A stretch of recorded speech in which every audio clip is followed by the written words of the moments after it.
بسم اللہ الرحمن الرحیم۔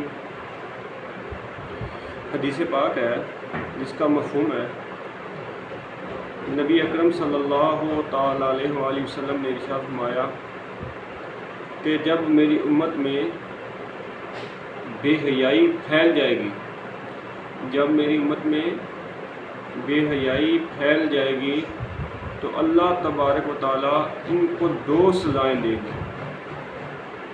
اللہ تعالیٰ 2 سزائیں دے گا۔ وہ سزائیں کون کون سی ہیں؟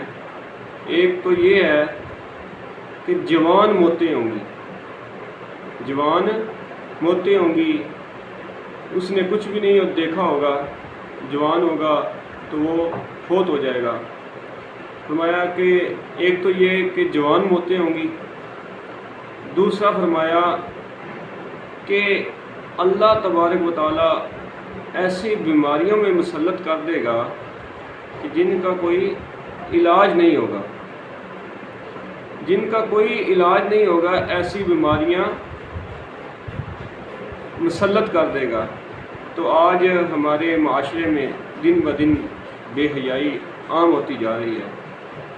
ہمیں اپنے گھر میں سب سے پہلے اپنے گھروں میں جو ہے وہ ان چیزوں کو دیکھنا چاہیے، پھر جہاں تک ہماری آواز بلند ہوتی ہے، جہاں تک ہم ان چیزوں کو کنٹرول کر سکتے ہیں تو ہمیں چاہیے ایسی چیزوں سے بچیں، اپنی نسلوں کی تربیت کریں، کیونکہ جو بے حیائی ہے، جب بندہ حیا اس سے نکل جاتا ہے تو نبی علیہ الصلوۃ والسلام نے فرمایا کہ جب حیا ختم ہو گیا تو پھر وہ جو چاہے کرے۔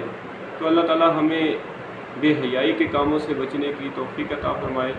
ہمیں چاہیے کہ ہم نیک لوگوں کی صحبت کو اختیار کریں، دین اسلام کی تعلیمات کو حاصل کریں اور اس کے مطابق اپنی زندگیوں کو گزاریں۔